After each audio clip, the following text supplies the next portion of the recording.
magdakilang ama ng ating mga tahanan. Sige po, ang mga daddy, papa, tatay, ama. Ano ba ito ang tawag nyo?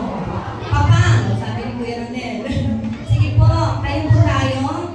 Ang mga daddy. Ayan. Palakpakan po natin ang ating mga motivasyon ng ating pamilya. Salamat po sa ating mga ama ng tahanan, ang haligi ng tahanan.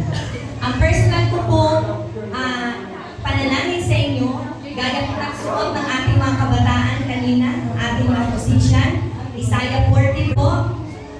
Hindi po, makinig po tayong lahat. Sabi po sa Isaiah 40 verse 31, ngunit muling lumalakas ang nagtitiwala kay Yahweh. Sila'y hindi pantulad na mga kanila. Sila'y tatakbo, ngunit hindi mapapagod. Sila'y lalakad, ngunit hindi manghihina.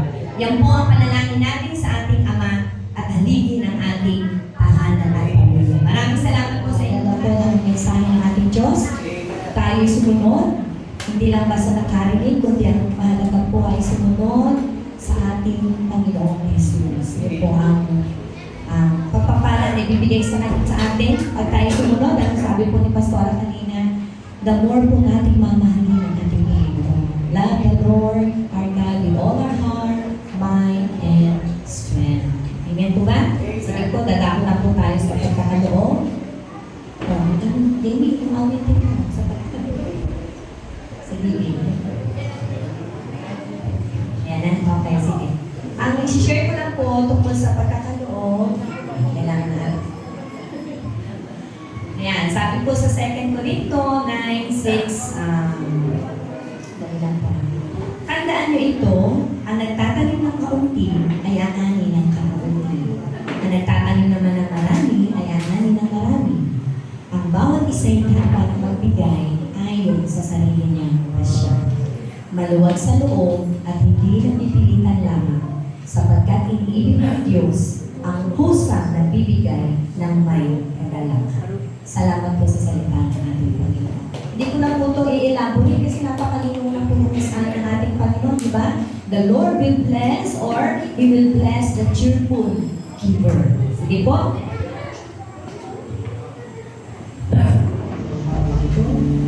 Iyong malamang biyaya sa salita ay aming pagkayamanin, Panginoon. Gayun din ang kaloob ito. Lord, ito'y magamit sa kaluwalhatian, Panginoon, ng inyong karya. Maraming po salamat at maraming po ang mga lingkod at yung mga anak. Ito ang aming dalangin sa iyong dakilang Panginoon ng Jesus. Natin ang sabi na, Amen! Praise the Lord! Come! Amen! Oh, hallelujah! Parang gusto kong makarinig ang magsampat na to. Pero pag ginawa ang Panginoon sa YouTube, o sampat na to, sino sa inyo matapang na babae at lalaki? Oh, may ginawa mo ang Panginoon? May ginawa mo ang Panginoon? Kayo?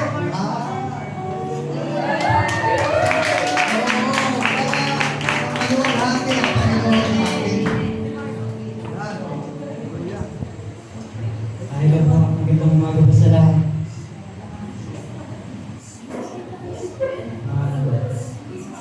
Unang sa lahat, nagpapasalamat po ako sa mga taong makasuporta na nag-invite kung bakit ako nandito ngayon. Yung buwan ako nagsisimba dito. Gabot pa lang pero lumang-lumang ako ng protection na po sa akin.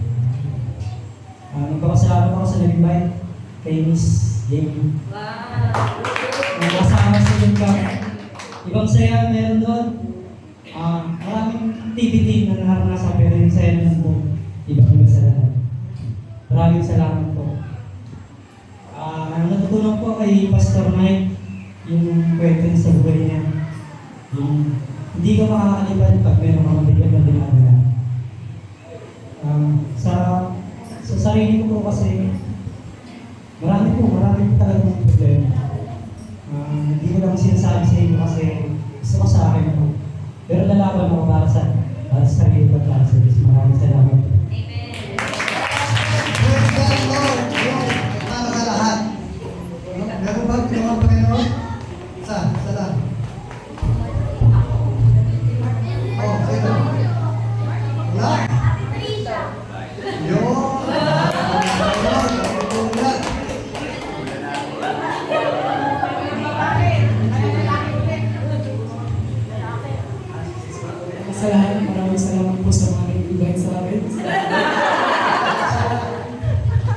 bago ako ngayon sa Pinas, yung ko alam na ako yung magiging, bigyan ko ng ng opportunity maging leader ko sa Brown Eagles. Ayun po, kasama ko naman po si Daniel, so thank you kay Daniel. So marami na kami tutulong sa youth camp na really thankful ako kay Lord na sa sa center, sa lead, dahil yung leader po si Perfect sa akin araw ngayon, tapos na-appreciate ko lang yung mga in-discuss namin. Hindi ko na-expect sa kanya dahil sobrang siya kasi mga sharing sa yung self-group sa inyo. Amen. Pero, parang nanginginig pa, ha? Hallelujah. Babae na. Ayan, so, if yung sasabihin ko po, hindi yung experience ko sa camp, kundi ini-encourage ko po, pati ang mga magulang, dalhin niyo ang mga anak niyo sa camp. Kasi kung hindi niyo sila dinadala sa camp, saan sila dinadala? Sana conviction din po yun sa mga magulang na nandito. At may maraming opportunities po na pwede, kagaya nito, kagaya sa mga nag-invite sa anak niyo. Kasi kung hindi niyo po sila in-encourage, sinong mag-encourage sa kanila? Hihintayin pa po ba natin na ang mga kaibigan nila mismo ang magaya sa kanila sa ibang bagay? Diba? Conviction din po ito sa mga magulang. At sa mga anak, marami ng opportunities na bumubukas. Yun yung mga panahon na tinatawag ka na ng Diyos. At kung hindi ang Diyos tatawag sa iyo, sino ang tatawag sa iyo? So maging mabigat po sana ito sa mga magulang at sa mga anak na totoong tumatawag ang Diyos. Pero kung ikaw na magulang, hindi mo masabihan yung anak mo na pumunta sa mga ganito, o kaya yung anak, kasi ikaw yung magdadala bilang magulang. Yun po ang sa inyo. At sa mga future generation, kahit yung mga maliliit na yan, i-encourage po sila mag-Sunday school. Dahil nakaprepare na lang po, tutukain nyo na lang. Ganun po ang dealing sa akin ng banal na spirito ngayon. Na huwag po tayong magpakampante dahil hindi naman natin alam ang buhay. Hindi naman natin alam kung sinong mauuna, ang anak ba o ang magulang. So, huwag po tayong magpa-relax. Tayo po ay talagang maging sa Panginoon. Sabi nga ni Pastora, ano nga po yun? Yung itodo na? Itodo na. Kasi with urgency po tayo. And ang tahimik na. Pero yun po kasi talaga ang matotohanan. Kung hindi po ang boses ng Diyos ang naririnig natin, sinong boses ang naririnig natin? It's either yung tatlo na yun, si Satan, si self lang, or yung sanlibutan. So, yun po, maging mauhaw tayo kay Lord, maging uhaw po tayo sa kanyang salita. And I will just share one verse. How can a man keep his way pure? By obeying the law. Pagsunod po sa kanyang kasulatan. Yun lang po. Amen. Praise the Lord. Salamat ng Panginoon. Hindi ha.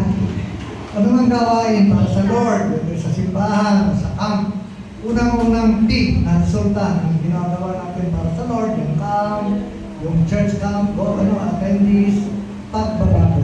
Sabihin mo pagbabago. Pagbabago. Yun ang isang magandang indikasyon na successful ka sa inatin mo.